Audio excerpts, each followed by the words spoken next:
কে রে বাবা, আমাকে ওয়াজ শিখে লাগবে। 8 বছর ওয়াজ করি। তোমার দরবারেতে হাজার শুকরিয়া, হাসিনা পালাইছে দেশটা সারিয়া, সকলের মুখে হাসি আসলো ফিরিয়া। আর জোরে বলতে হবে, যারা ঠিক বলবি না মনে করবে না এই গ্রুপের লোক। জোরে বলেন ঠিক। সৈরাচার পালাইছে দেশটা সারিয়া, সকলের মুখে হাসি আসলো ফিরিয়া। কোথায় আওয়ামী লীগ, কোথায় কাদের কাকা, কোথায় গেল ওই জালেমের গরম গরম কথা? কোথায় ছাত্রলীগ, কোথায় কাওয়া কাকা, কোথায় গেল ওই জালেমের গরম গরম কথা? খেলা হবে, খেলা হবে, খেলা হবে, খেলা হবে, খেলা হবে, বইলা কাকা গেল পালায়া। এ কথা কর না কে?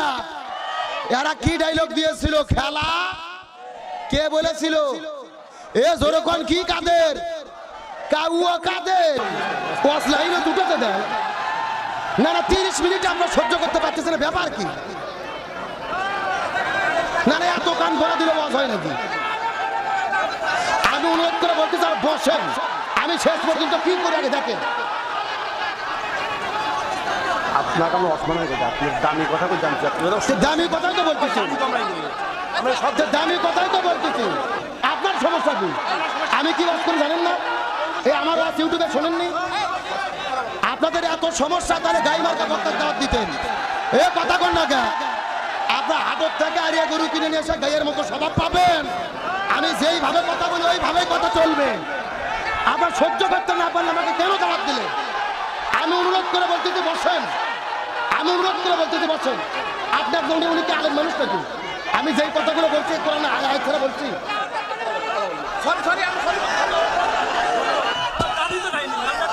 আপনি বসেন, তারও কিন্তু বলবো তো আজকে কেবল শুরু। আমি জামাতের ইউনিয়নের অফিস সেক্রেটারি। না না ওয়াজ তো কেবল শুরু হলো। আপনি জামাতের ইউনিয়নের অফিস সেক্রেটারি। আপনি আপনার মতো চালায় যান, দেখতে। যেখানে আছেন বসেন, আলোচনা চলছে চলছে। তবে আমার কথা দেওয়া লাগবে, আজকে ময়দান ছাড়া যাবে না। শোনেন, মুনাফিক কিন্তু হুজুরদের মধ্যে বেশি থাকে। মাথার টুপি মুখদারি কিন্তু জমিনে হক কথা সহ্য করে না। এ কথা কর না কে? যে যেখানে আছেন বসেন।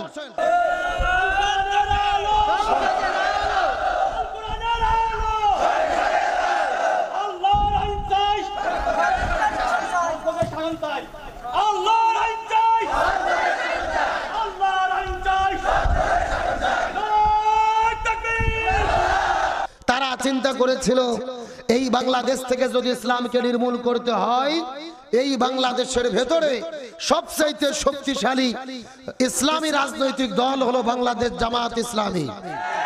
এই জন্য তারা 1 তারিখে জামাত ইসলামকে নিষিদ্ধ করেছে।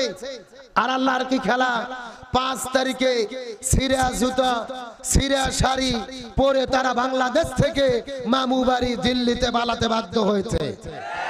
এগুলো কার ফয়সালা? এ জোরে বলেন কার খেলা? আল্লাহ তাআলা বলেছেন আমাকারু আমাকার আল্লাহ, আল্লাহু খায়রুল মাকিরিন। তারাও ষড়যন্ত্র করে, আমি আল্লাহ আমিও কৌশল অবলম্বন করি। কার কৌশল বিজয় হয়? আর জোরে বলেন। আজকে লক্ষ্য করে দেখেন, কানাডা তাকে জায়গা দেয় নাই, আমেরিকা ভিসা দেয় নাই, লন্ডন ভিসা দেয় নাই। যতটুকু জানা যাচ্ছে ভারতেও নাকি তার জায়গা হবে না। কোরআনের পাকে আল্লামা সাঈদী বলেছিল এমন একটা সময় আসবে এই স্বৈরাচার হাসিনা পালানোর জন্য ইঁদুরের গর্ত খুঁজে পাবে না। আল্লামা সাঈদী যেই বক্তব্য দিয়ে বিদায় নিয়ে চলে গেছে, আজকে আল্লামা সাঈদীর বক্তব্য এই বাংলাদেশে 100% কার্যকর হয়ে যাচ্ছে। আজকে তিনি ভারতে পালিয়ে আছেন, মাঝে মধ্যে তিনি বক্তব্য দিচ্ছেন আমি বাংলাদেশের সীমান্তের পাশে আছি, যে কোনো সময় শর্ট করে ঢুকে পড়তে পারি। এই কথা কর না কে? আমরাও বলতেছি ম্যাডাম আপনি শর্ট করে ঢুকে পড়েন, আমরাও আপনাকে ফট করে আয়না ঘরে ঢুকে দেব। এই কথা কর না কে? আমার দেশের বর্তমান সরকার ডক্টর মোহাম্মদ ইউনূস। কিন্তু আমার একটা কথা হলো, এই বাংলাদেশে হাজারো মানুষকে যারা হত্যা করেছে, আমার ভাই আবু সাঈদের বুকের মধ্যে গুলি করে শহীদ করেছে, 1700 ছাত্র জনতাকে হত্যা করেছে, ওই হত্যার বিচার আমরা চাই কি চাই না? আল্লাহর কি খেলা? তারা যেই ট্রাইব্যুনাল গঠন করে জামাত বিএনপির নেতাদেরকে ফাঁসির দড়িতে ঝুলিয়েছে, আজকে ওই ট্রাইব্যুনালে তাদের বিচার শুরু হয়ে গেছে। শেখ হাসিনার বিরুদ্ধে গ্রেফতারি পরোয়ানা জারি হয়েছে। আল্লাহু আকবার বলেন। বাংলাদেশে একটা কথা আছে, অন্যের জন্য গর্ত খুললে ওই গর্তে নিজেকেই পড়তে হয়। আজকে আমার কথা পরিষ্কার, এই বাংলার জমিনে 1700 মানুষকে যারা হত্যা করলো, ওই গণহত্যার মহানায়িকা ওই ডাইনি হাসিনাকে ইন্টারপোলের মাধ্যমে ভারত থেকে গ্রেফতার করে বাংলাদেশে নিয়ে এসে 18 কোটি মানুষের সামনে বিচার কার্য সম্পাদন করে প্রকাশ্য দেবালোকে তাকে ফাঁসির দড়িতে ঝুলাতে হবে। আমার মতের সঙ্গে কি আপনারা একমত? কারা কারা একমত? দুটো হাত আল্লাহকে তুলে দেখান।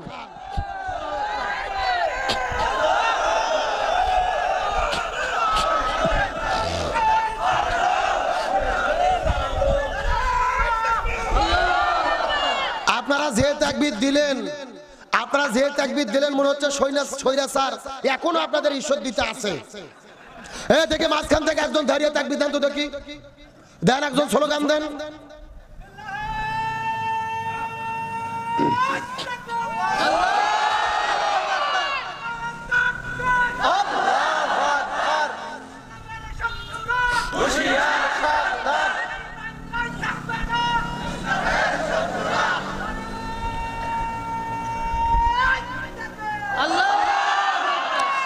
আপনার মুসলমান গভীর মনোযোগ। আল্লাহ তাআলা কোরআনের মধ্যে বলেছেন, মান কতালা নাফসান বিগাইরি নাফসিন আও ফাসাদিন ফিল আরদ ফাকাআন্নামা কতালান নাস জামিয়া। আল্লাহর কোরআন বলতেছে, নিরপরাধ একজন মানুষকে হত্যা করা মানে হলো তামাম পৃথিবীর সমস্ত মানুষকে হত্যা করার শামিল। এখন আমি আপনাদেরকে জিজ্ঞেস করতে চাই, এই স্বৈরাচার হাসিনা কি একজনকে হত্যা করছে নাকি হাজার হাজার হত্যা করেছে? এখন বলেন, এই হত্যার বিচার চাওয়া তো অপরাধ? আগামীকালকে দেখবেন আপনাদের কালিকাপুর বাজারে গল্প হবে, কিছু কিছু তেল তেলা গোয়েন্দার গল্প করবে যে গতকাল আব্দুল চুক্তিবাদী এসেছিল, ওটা কি ওয়াজ হলো, ওটা রাজনীতি হলো। ওরা কিন্তু এখন খুলস পরিবর্তন করছে। ওরা যে স্বৈরাচারের দলের লোক এই পরিচয় কিন্তু ওরা আর দেয় না। এখন ওরা সুচিল সেজেছে, বলে ওটা কি ওয়াজ হলো, ওটা রাজনীতি হচ্ছে। ভালো করে বুঝবেন, রাসূল বলেছে শুধু অস্ত্র ধরার নাম জিহাদ নয়, জালেমের জুলুমের বিরুদ্ধে কথা বলা সবচাইতে বড় জিহাদ।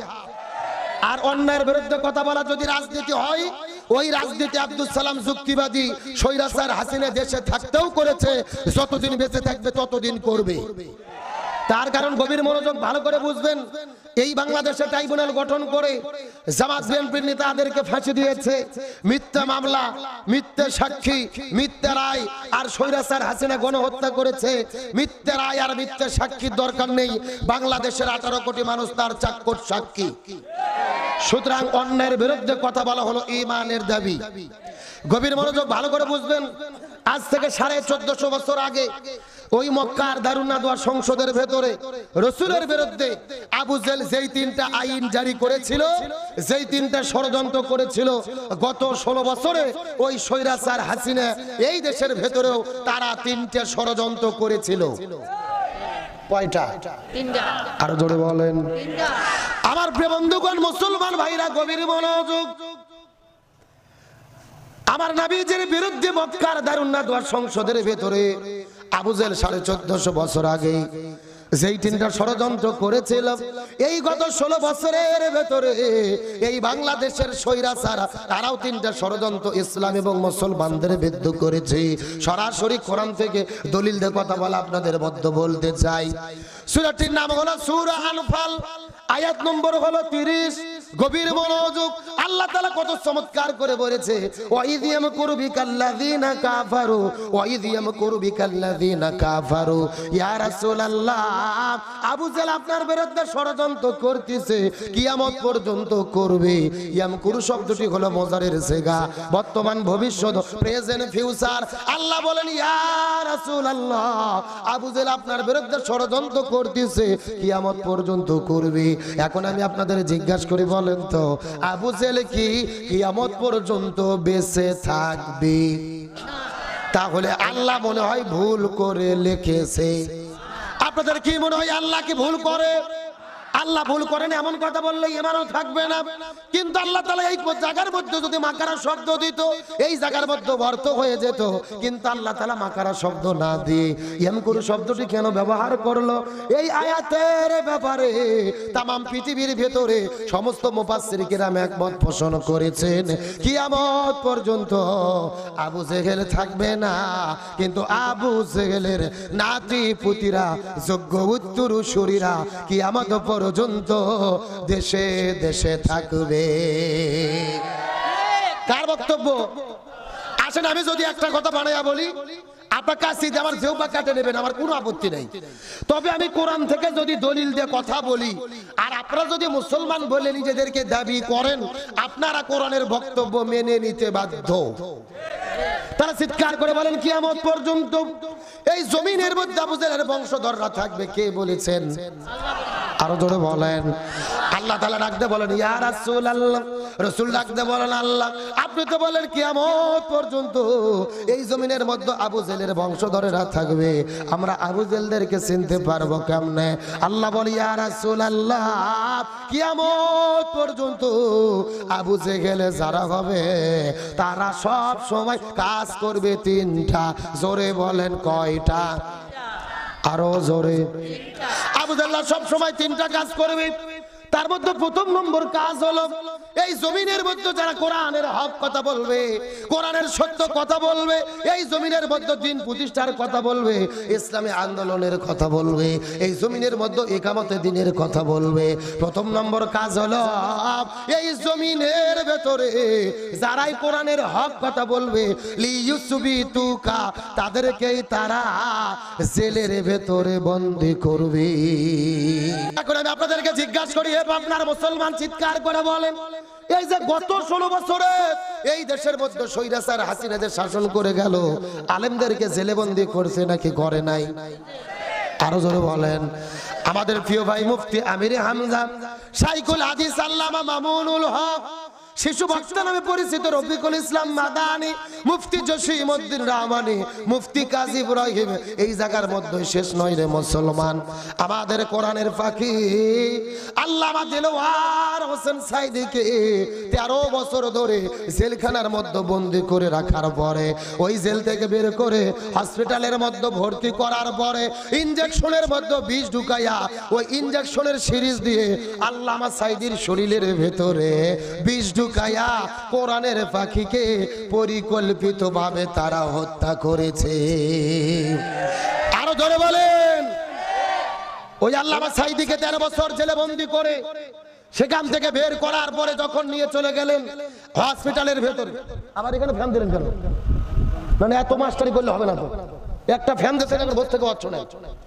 আমি ঘামবো, আমার ঘামতে দেন, আমি যত গরম হবো তত গরম হবে, বুঝতে থাকেন। আমার দিকে লক্ষ্য। 13 বছর পরে আল্লামা সাইদিকে জেল থেকে বের করে হসপিটালের মধ্যে ভর্তি করে যেই ডাক্তারকে চিকিৎসার দায়িত্ব দিয়েছিল, ওই ডাক্তারের নাম হলো ডাক্তার মোস্তফা জামান। এই ডাক্তার কোন ডাক্তার? যেই ডাক্তার 2013 সালে শাহবাগের গণজাগরণ মঞ্চে দাঁড়িয়ে স্লোগান দিয়েছিল, সতে সাইদি তুই রাজাকার, তুই রাজাকার, আল্লামা সাইদি রাজাকারের ফাঁসি চাই। সেই লোকটা রাজাকারের ফাঁসি চাইলো, ওই লোকটাকে দিল চিকিৎসা করার দায়িত্ব। আমাদের বগুড়ার ভাষায় বলে শিয়ালের কাছে ছাগল বাগি। আরো জোরে বলেন। ওই হসপিটালের 2টা নার্স বলেছেন, যখন এই ডাক্তার আল্লামা সাইদির শরীরের ভেতরে ইনজেকশন পুশ করেছে, তার কিছুক্ষণ পরে কোরআনের পাকে আল্লামা সাইদি বিদায় নিয়ে চলে গেছে। তার মানে বোঝা গেল আল্লামা সাইদির মৃত্যু কোনো স্বাভাবিক মৃত্যু ছিল না, এটা হলো পরিকল্পিতভাবে হত্যাকাণ্ড। সুতরাং বর্তমানে তত্ত্বাবধায়ক সরকারকে বলতে চাই, এই বাংলার জমিনে কোরআনের পাকে আল্লামা সাইদিকে পরিকল্পিতভাবে যারা মৃত্যুর দিকে ফেলে দিয়েছে, এদের প্রত্যেককেই গ্রেফতার করে বিচার করে ফাঁসির দড়িতে ঝুলাতে হবে। তাহলে চিৎকার করে বলেন আবু জেহেল কয়টা কাজ করবে? আর জোরে বলেন। আমার প্রিয় বন্ধুগণ, মুসলমান ভাইরা গভীর মনোযোগ। বাপ দাদার কোনো কিচ্ছা কাহিনী বলার জন্য আপনাদের মধ্যে আসি নাই, সরাসরি কোরআন থেকে রিলে করে শোনাচ্ছি। সূরাটির নাম হলো সূরা আনফাল, আয়াত নম্বর হলো 30। আল্লাহ বলেন আবু জাহল তিনটা কাজ করবে। প্রথম নম্বর কাজ হলো কোরআনের হক কথা যারা বলবে তাদেরকে তারা জেলের মধ্যে বন্দী করবে। 2 নম্বর কাজ হলো আলেমদেরকে জেলে বন্দী করার পরে তাদেরকে যদি দিনের পথ থেকে ফিরানো না যায়, ইসলামের পথ থেকে ফিরানো না যায়, কোরআনের পথ থেকে ফিরানো না যায়, 2 নম্বর কাজ হলো ইয়াকতুলুকা, প্রয়োজনে তারা তাদেরকে হত্যা করে বিদায় করে দেবে। এই বাংলাদেশে গত 16 বছরের মধ্যে লক্ষ্য করে দেখেন, আমাদের নাকিব, আমাদের আবার মাওলানা মতিউর রহমান নিজামী, আপনাদের জেলার কৃতি সন্তান আলী হাসান মোহাম্মদ মুজাহিদ, আব্দুল কাদের মোল্লা, মীর কাসেম আলী মিঠু ভাই সহ, সালাউদ্দিন কাদের শাখা চৌধুরী সহ কত ইসলামী আন্দোলনের বীর সিপাহসালাদের গলার মধ্যে ফাঁসির দড়ি ঝুলাইয়া এই জমিনের মধ্য থেকে তারা বিদায় করে দিয়েছে। এদের কোনো দোষ ছিল না, অপরাধ ছিল না রে। অপরাধ হলো একটা, এই জমিনের ভেতরে তারা কোরআনের রাষ্ট্র গঠনের কথা বলেছিল। এই জন্য 1 নম্বর ছেলে বন্দী করবে, 2 নম্বর হত্যা করে জমিনের মধ্যে থেকে বিদায় করে দেবে। শোনার পরে আশ্চর্য হবেন, এই বাংলাদেশের মধ্যে এই স্বৈরাচার হাসিনা অত্যাচার নির্যাতন এত মাত্রায় চলে গেছে। ওই যে মেজর বজলুল হুদার জীবনের দিকে লক্ষ্য করে দেখলাম, এই মেজর বজলুল হুদাকে জেলের মধ্যে বন্দী করার পরে ফাঁসির রায় যখন হয়ে গেল, যেই দিন ফাঁসির দড়িতে ঝুলানো হবে, ওই স্বৈরাচার হাসিনা বলেছিল ফাঁসির দড়িতে ঝুলালে হবে না, আমি তাকে নিজে হাতে হত্যা করে আমার মনের আশাটা মিটাতে চাই। আমাদের সাংবাদিক ইলিয়াস ভাই একটা রিপোর্ট করেছে, যেই রিপোর্টটা দেখার পরে শরীরের লোমগুলো দাঁড়িয়ে যায়। এই মেজর বজলুল হুদাকে নিজে হাতে হত্যা করার জন্য ওই স্বৈরাচার হাসিনা যখন কেন্দ্রীয় কারাগারের মধ্যে ঢুকলো, রাতের 9টার দিকে বিদ্যুতের লাইটগুলোকে বন্ধ করে দিয়ে তার সাথে সবাইকে ফাঁসির দড়িতে ঝুলানো হলো। কিন্তু মেজর বজলুল হুদাকে ওই স্বৈরাচার হাসিনা নিজে জেলখানার মধ্যে ঢুকে হাতের মধ্যে চাকু নিয়ে ওই মেজর বজলুল হুদাকে নিজে চাকু দিয়ে জবে করে তাকে হত্যা করেছে। জোরে বলেন নাউজুবিল্লাহ। একটা মহিলা কতটা দাজ্জাল হলে, কতটা ডাইনি হলে, কতটা সেমর হলে এমন কাজ করতে পারে? ওই মেজর বজলুল হুদাকে ফাঁসি দেওয়ার কথা, কিন্তু ফাঁসি তিনি দিতে দেয় নাই। নিজে জেলের মধ্যে ঢুকে তার সাথে কয়েকজনকে সাথে করে নিয়ে গিয়ে চাকু দিয়ে জবে করে হত্যা করেছে। ওই লাশটা যখন চুয়াডাঙ্গাতে নিয়ে যাওয়া হলো, হাজার হাজার র্যাব, পুলিশ, বিজিবি এলাকা ঘেরাও করে বলেছিল 30 মিনিটের মধ্যে দাফন কাফন করতে হবে। এলাকার লক্ষ মানুষ মেজর বজলুল হুদাকে ভালোবাসে। যখন শোনেনি, তার লাশটা ছিনিয়ে নিয়ে গোসল করতে যাওয়ার পরে দেখে তার পুরো গলাটা কাটা এবং বড় বড় সিলাই দেওয়া। একটা মানুষকে ফাঁসি দিলে তার গলাটা কাটা থাকার কথা নয়। গত কয়েকদিন আগে ওই জেলখানার যিনি দায়িত্বশীল ছিল, তিনিও বিষয়টা স্বীকার করেছে। এই রকম ভাবে নিজের মনের আশা পূরণ করার জন্য মানুষ নিজে হাতে যারা জবে করতে পারে, এরা আর যাই হোক, এরা গণতন্ত্রের মনুষ্যকন্যা হতে পারে না। আমার মনে বলে এই স্বৈরাচার হাসিনা ফিরাউন, নমরুদ আর আবু জেলকেও তিনি হার মানাইয়াছিল। এই জন্য আল্লামা মামুনুল হক একটা বক্তব্য দিয়েছে যে নমরুদ, ফিরাউন, আবু জেহেল, কারুন এই 4 জনকে একটা গিলাসের মধ্যে রাখে পানি দিয়ে ঘন্টন দিলে একটা শেখ হাসিনা তৈরি হয়। এ কথা কর না কে? তার মানে নমরুদ, ফিরাউন, আবু জেহেল, কারুন এই 4 জনের মধ্যে যে যে গুণ ছিল সব গুণই ওই রূপবতী হাসিনার মধ্যে পাওয়া যায়। ওই স্বৈরাচার বিদায় নেওয়াতে আমরা খুশি না বেজার? আমার ভাইরা হাসার জন্য বলি নাই, এই বাংলাদেশে ইমানদার মুসলমানদের কলিজার ভেতরে যারা যারা আঘাত দিয়েছে তার মধ্যে অন্যতম হলো এই ওবায়দুল কাদের। সুতরাং এর কোনো ক্ষমা, এরা ডায়লগ দিয়েছিল খেলা হবে, কিন্তু আমরা লক্ষ্য করে দেখেছি ছাত্র জনতা রাজপথে নেমে যখন আসল খেলা শুরু করলো, এদেরকে আর খুঁজে পাওয়া গেল না। তার মানে বোঝা যায় এরা ফাঁকা মাঠে গোল দেওয়ার খেলোয়াড়, আসল খেলার খেলোয়াড় না। আজ থেকে 5 বছর আগে এই যে এরকম একটা বৃদ্ধ চাচা মনে করছে 8টা থেকে যেহেতু ভোট, আমি আর ওজু নষ্ট করব না। কি বাবা? মানে হাদিস কোরআন দিয়ে মানুষকে বোঝানো লাগে। জি, হাদিস কোরআন দিয়ে তো বলতেছি না বাবা। বসেন, আপনি বসেন। না না, আপনি তো স্বৈরাচারের লোক না। আপনি কি স্বৈরাচার হাসিনার লোক? জি আপনি একটু বসেন, আলোচনাটা লাইন উঠে দেন, বসেন। এই গত 16 বছরে বাংলাদেশে আমরা দেখেছি ওই স্বৈরাচারেরা কোরআনের হক কথা বলতে দেয় নাই। এ কথা কোন না কে? আজকে দেশ স্বাধীন হয়েছে, এখনো যদি কোরআনের সত্য কথা বলতে না পারি তে মাহফিল করে কি লাভ হবে? ভুল বুঝেন না আপনারা, ভুল বুঝেন না। আমাদের অনেক ব্যথা যন্ত্রণা অন্তরের ভেতরে আছে, ওরা কম জ্বালাই নাই।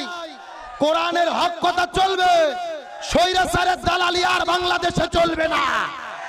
এখন বাংলাদেশ চলবে কোরআন সুন্নাহর ভিত্তিতে। আর স্বৈরাচারের দোসরদের জায়গা এই বাংলার জমিনে হবে। আপনাকে ভয় করতেছেন, রাগ করতেছেন? আলোচনা কি চলবে? কারা কারা চলবে? দুটো হাত আল্লাহকে তুলে দেখান।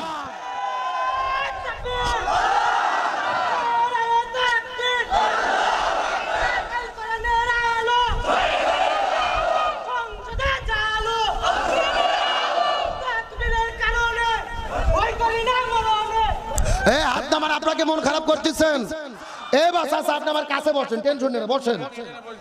জি আপনি আলোচনা আগে বুঝেন, তারপরে কথা বলবেন। কথা কর না কে? আমি এতক্ষণ যা কথা বলেছি কোন মিথ্যা কথা বলছি? কোরআন হাদিসের বাইরে বলছি? এখন খেলা হবে শুনে আপনার কলিজাত লাগবে কেন? কথা কর না কে? ওই ডায়লগ দিয়ে ইমানদারদের অন্তরে কম জ্বালাই ওবায়দুল কাদের। এখন ওই কথা বললে যদি আপনাদের অন্তরে লাগে তাহলে বোঝা লাগবে আপনাদের অন্তরে লাগতেছে, মানে ওদের সঙ্গে সম্পর্ক আছে। কথা কর না কে? আলোচনা চলছে চলছে। আবু জেলদা কয়টা কাজ করবে? আরো জোরে কোন? কোরআনের মধ্যে আছে না নাই? সূরা আনফাল আয়াত কত? 30। জোরে আয়াত কত? 1 নম্বর জেলেবন্দি করবে, 2 নম্বর হত্যা করবে। শেখ হাসিনা আলেমদের জেলেবন্দি করেনি? আমির হামজার কোন অপরাধ আছে? আল্লামা সাইদের অপরাধ আছে? এই কথা শুনতে আপনার লাগবে কেন? এই কথা যদি বলা না যায়, মাহফিল না করে মমতাজের গান দেওয়া ভালো। ওই কবরের ওয়াজ আমরা বহু শুনছি। গত 16 বছরে মাহফিলে গেলেই কমিটি বলে হুজুর আকাশের উপরের ওয়াজ করবেন আর মাটির নিচের ওয়াজ করবেন, এই দুনিয়া যা হচ্ছে হোক হুজুর বাদ দেন। আর এখন আমি ঘোষণা করতেছি দুনিয়ার এখন কবরও বাদ, আকাশও বাদ, এখন দুনিয়ার ওয়াজ হবে। এই বাংলাদেশের রাষ্ট্র গঠনের আলোচনা চলবে, কোন জালিমের কাছে মাথা নত চলবে। আরে ভাই এতদিন পর্যন্ত যারা স্বৈরাচারের দোসরগিরি করছে, আওয়ামী লীগ করছে রে, এদের কচুর সাথে গলার দড়িতে মরা দরকার। কারণ যার জন্য জীবন যৌবন শেষ করে দিল ও থুয়ে পাইলে চলে গেছে। আমাদের জামাতের নেতা বিএনপি নেতা কেউ কি পালাইছে? আর আপনারা যার পক্ষে দালালি করতেছেন ও থুয়ে পাইলে চলে গেল। কথা কন না কে? আপনাদের তো তওবা করে দিনের পথে ফিরে আসা দরকার। এমন নেতার পেছনে ঘোরেন যেই নেতা থুয়ে পাইলে চলে যায়। কথা কন না কে? আর আমাদের নেতারা ফাঁসির দড়িতে ঝুলেছে, দেশ ছাড়া হয় না, জালিমের কাছে মাথা নত করে নাই। তাহলে বলেন আবু জেল্লা কয়টা কাজ করবে? ও যে কথা বলতেছিলাম শুনেন, এই যে এরকম চাচা বলতেছে 8টার দিকে ভোট, আমি আর অজু নষ্ট করব না। অজু থুয়ে 8টার দিকে ভোট দিতে গেছে, চাচা যায় দেখতেছে, চাচা যাওয়ার আগে আর এক আল্লাহর ওলি এসে তাহাজ্জুদের নামাজ পড়ে দিয়ে গেছে। কথা কি বোঝা যায়? চাচা গেছে ফজরের ওজুতে ভোট দিতে, আর ওরা কাম সারছে তাহাজ্জুদের ওজু দিয়ে। চাচা মন খারাপ করে চলে যাচ্ছে, কিছুক্ষণ পর ছেলে পেলে ডাকতে বলতে দেয় চাচা শোনেন বাড়ি দিয়ে চাচিকে নিষেধ করবেন, চাচিও যেন না আসে, তার কারণ চাচির ভোটও দেওয়া হয়ে গেছে। তখন চাচা বলতেছে কে বাবা তোমার চাচি মরে গেছে 6 বছর আগে। জোরে বলেন কয় বছর আগে? বলছে 6 বছর আগে তোমার চাচি মারা গেছে, আজকে কখন ভোট দিতে এসেছিল, আমাকে ডাক দিলে তো আমি একটু দেখা করতাম। কথা কি বোঝা যায়?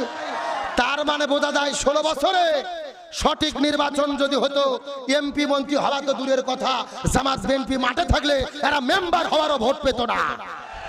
আর বিনা ভোটের এমপি মন্ত্রী হয়ে ক্ষমতা দেখাইয়া কোরআনের মাহফিল বন্ধ করে দেয়। আমার প্রিয় বন্ধুগণ, মুসলমান ভাইরা গভীর মনোযোগ। আবু জাল্লা 3টা কাজ করে। প্রথম নম্বর কাজ হলো কোরআনের হক কথা যারাই বলবে তাদেরকে তারা জেলখানার মধ্যে বন্দী করবে। 2 নম্বর আলেমদেরকে জেলে বন্দী করার পরে তাদেরকে যদি দিনের পথ থেকে ফিরানো না যায়, ইসলামের পথ থেকে ফিরানো না যায়, তাদেরকে হত্যা করে জমিনের মধ্য থেকে বিদায় করে দেবে। আর 3 নম্বর কাজ হলো এই জমিনের ভেতরে যে আলেমদের জনপ্রিয়তা বেড়ে যাবে, যে আলেমদের গ্রহণযোগ্যতা বেড়ে যাবে, যাদের মাহফিলে হাজার হাজার মানুষের উপস্থিতি ঘটবে, ওই আলেমদেরকে এই দেশের মধ্যে তারা থাকতে দেবে না। লিয়ে কুরি জুকা, তাদেরকেই তারা দেশ থেকে বের করে দেবে। এই বাংলাদেশে গত 16 বছর আমরা লক্ষ্য করে দেখেছি, ওই কোরআনের পাখি আল্লামা সাঈদী বন্দী হওয়ার পরে সবচাইতে যিনি জনপ্রিয়তা অর্জন করেছে আমাদের প্রিয় ভাই ডাক্তার মিজানুর রহমান আল আজহারি। ওই আজহারি ভাই জনপ্রিয়তা অর্জন করার কারণে এই দেশের মধ্যে তার থাকার জায়গা হলো না, তাকেও বাংলাদেশ থেকে মালয়েশিয়া যাইতে বাধ্য করা হলো। এই জন্য আবু জেল্লা 3টা কাজ করবে। 1 নম্বর জেলে বন্দী করবে, 2 নম্বর হত্যা করবে, 3 নম্বর দেশ থেকে বের করে দেবে। এই 3টা কাজ আবু জেল্লা করবে। এখন আমি আপনাদেরকে জিজ্ঞাসা করি, বলেন তো গত 16 বছরের ভেতরে এই 3টা কাজ স্বৈরাচাররা করছে নাকি করে নাই? এ জোরে কোন করছে নাকি করে নাই? তার মানে বোঝা গেল 1400 বছর আগের আবু জেহেল আর বাংলাদেশের গত 16 বছরের স্বৈরাচার আবু জেহেল, এদের মধ্যে কোনো পার্থক্য আলোচনা কি চলবে? কারা কারা চলবে না হাত তোলেন। এই হলো হুজুগে বাঙালি, যাই বলে আই রে তারই সাথে যাই রে, বোঝা শোনা নাই রে, এরকম হলে হবে না। সত্য সত্য শেষ পর্যন্ত থেকে আখিরে মোনাজাত করে কারা কারা যেতে চান টান টান করে 2টা হাত আল্লাহকে তুলে দেখান। লিল্লাহি তাকবীর। এ সাউন্ড হয়নি, হাত উপর করেন তো দেখি, হাতগুলো একটু মুষ্টি করেন যে হ্যাঁ, সব একটু গলা কাকার দেন থেকে হ্যাঁ। লিল্লাহি তাকবীর। আল কোরআনের আলো, আল হাদিসের আলো, দুনিয়ার মুসলিম ইসলামের শত্রুরা কোরআন আছে যেখানে, হাদিস আছে যেখানে, লিল্লাহি তাকবীর। আলহামদুলিল্লাহ বলেন।